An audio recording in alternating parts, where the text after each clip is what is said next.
Joyous Kucha Kwanzaa. Hi, my name is Gary the Rainbow, and you can follow me on a variety of social media platforms Twitter, Instagram, and Facebook.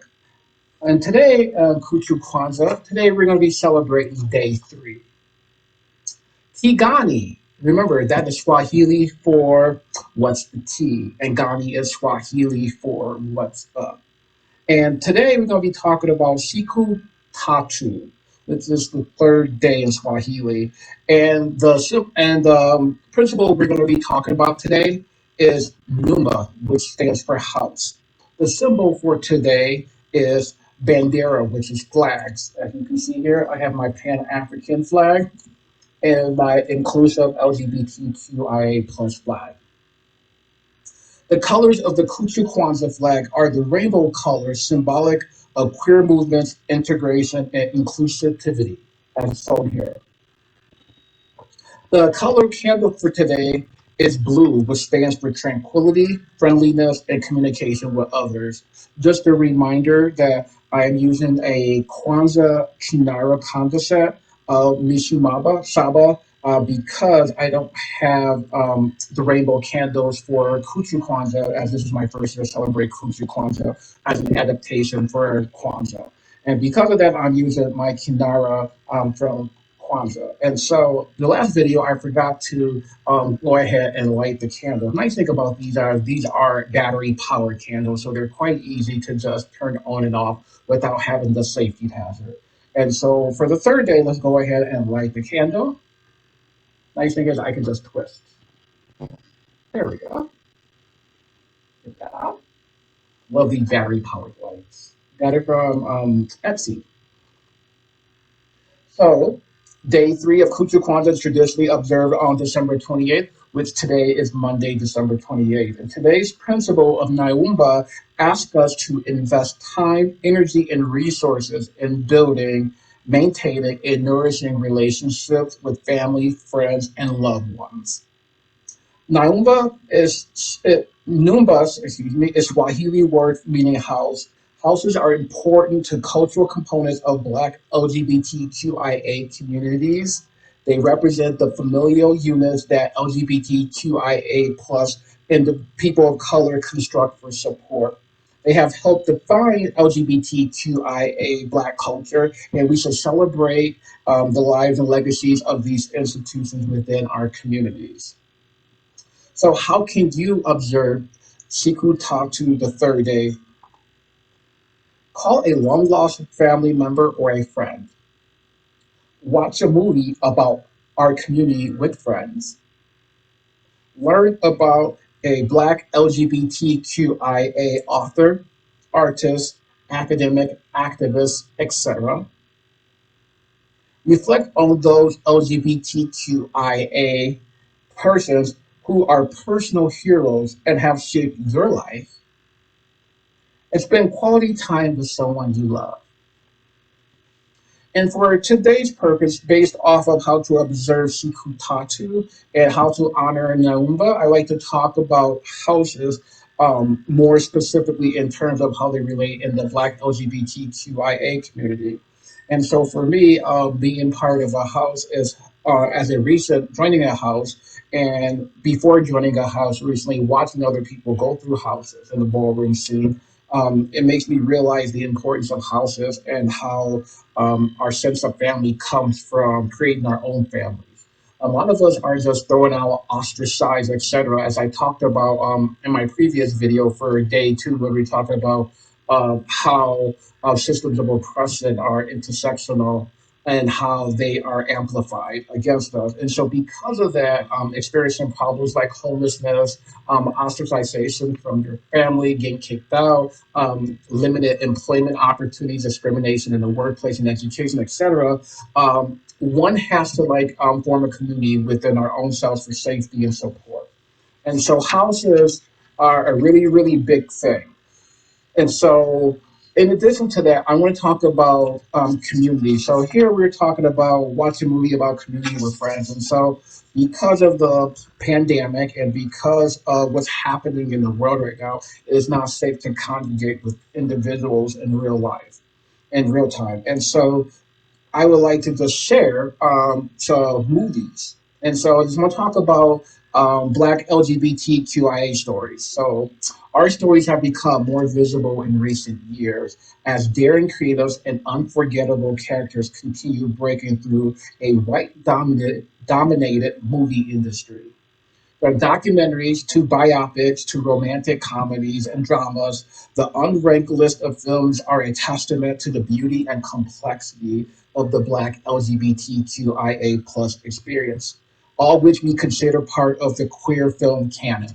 And so let me talk about some Black LGBTQIA films that I've seen already, and I'm going to talk about one that I want to see and observe this for today. In addition to that, I'm also going to be watching some of the ones that I plan on watching based off this list here today. So the first one I would like to talk about the films that I've seen already. How many did I put here? For time's sake, I listed three of them here.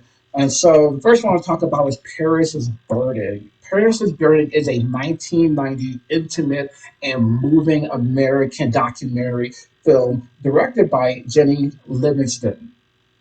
Filmed in the mid to late 1980s, it chronicles the ball culture of New York City, specifically the Harlem drag balls and the African American, Latinx, gay, and transgender communities involved in it. Balls are places where rival houses a house is consisted of a mixture of intentional family units join social groups and performance teams. Um, Houses compete for trophies, prizes, and claim. In addition to that, balls are places where people go to feel safe, to form community, and to enjoy each other in a safe space. It's a place to release ourselves from the stressors of the world and to live out our fantasies in a way that heterosexual white society at one point didn't allow us for us to equally participate and thrive in. And so the and Paris and Burning, the film illuminates a world of sustenance and joy that one group of New Yorkers created in the face of racism, poverty, transphobia, and homophobia, and won acclaim beyond Sundance.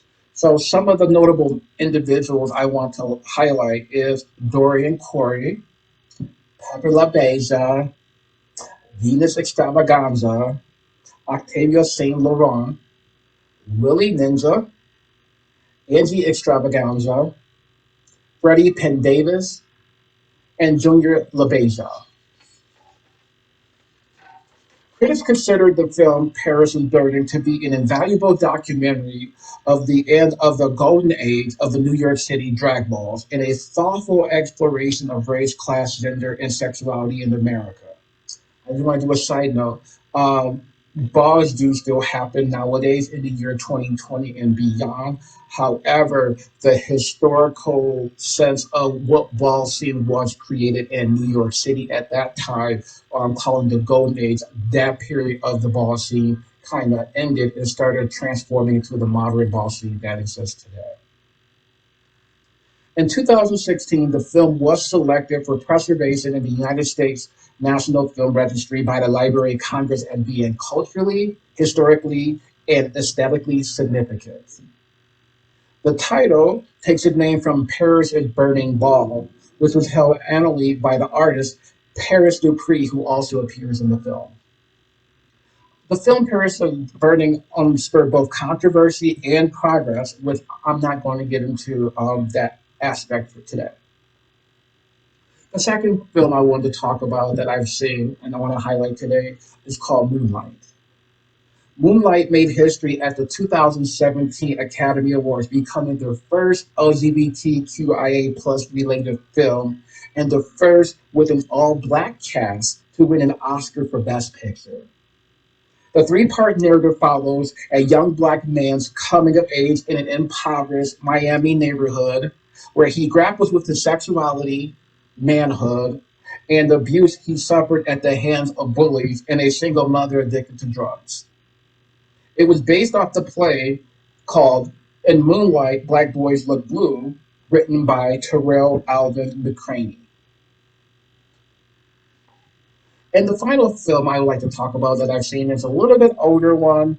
Some of you probably can relate to this one. I actually just watched this one again recently because it actually was just randomly on TV. So you know how you flip it through the channels and you're like, oh, I want to watch that film. Haven't thought about that film in a while, but I want to see it because it's on TV. And so it's one of those situations for me. And so it came on and I wanted to go ahead and see it again. And so set it off. And so um, it's not an LGBTQIA focused film like the other two I just reviewed, but it has a strong LGBTQIA presence. And so, four friends set out on a bank robbery spree in search of financial freedom after one of them gets wrongfully terminated from a banking job. The scheme gets devised by a rebellious queer woman, Cleo, portrayed by Queen Latifah. Remember Queen Latifah, y'all? UNITY. She stars alongside with Vivica A. Fox, Jada Pinkett Smith, and Kimberly Elise. And so those are the three films I want to talk about and I want to highlight that I've seen so far. There are more Black LGBTQIA related films that I've seen, but just because of time constraint with these videos, I don't want to go too much into all the ones I want to see. Here's some other ones that I haven't seen, but they're going to interest me. Three of them. Did I put three? One, two, three, four. I put four of them on here, so we'll go through them really quickly. So I'm going to read the description of what I found about them online. So the first one is called Black is Black Ain't. And what will be a black gay documentarian, Marlon Rick's final film, Black is Black Ain't, illustrates how there is no singular, monolithic way for people to be black within a community that's diverse in its own right. Riggs blends various art forms, scholars, interviews, and his own direct addresses to the audiences as he hurries to finish the film while dying of complications from age. Rest in peace. The next one I would like to see is called Difficult Love. The documentary Difficult Love captures the many challenges of being black and lesbian in South Africa, told from the perspective of activist, photographer, and out cover star Janelle Muholi. Difficult Love features many of Muholi's colleagues and friends who collectively attest to the harsh environment for creatives and others within their community with faces pressure to remain silent. The third one I would like to see is Kiki. If you love Paris is Burning, then there's a solid chance you'll fall in love with Kiki, a 2016 documentary that focuses on a group of young LGBTQIA plus people in New York City that are part of the subset of the ballroom community. While the film highlights the beauty in what ballroom presently looks and feels like today, Kiki also examines the systemic injustices experienced within the community, such as homelessness, prejudice, and policing, and a lack of access to vital resources. And the final film I would like to see on my list here today is called Raf- Rafiki. Rafiki. I practice it on Rafiki. Two young Kenyan women enter a budding romance despite the fact that their fathers are running against each other for local political office. Together, they build a relationship that must remain secret because homosexuality is illegal. And so, those are the four films I would like to see. Black is Black Ain't, Difficult Love, Kiki, and Rafiki. And so I will put that on my list to do. I know I won't get to them all this week during the week of Kuchu Kwanzaa, but for my list of the rest of 2020 going into 2021 is to eventually watch all of these films that have a strong Black LGBTQIA presence.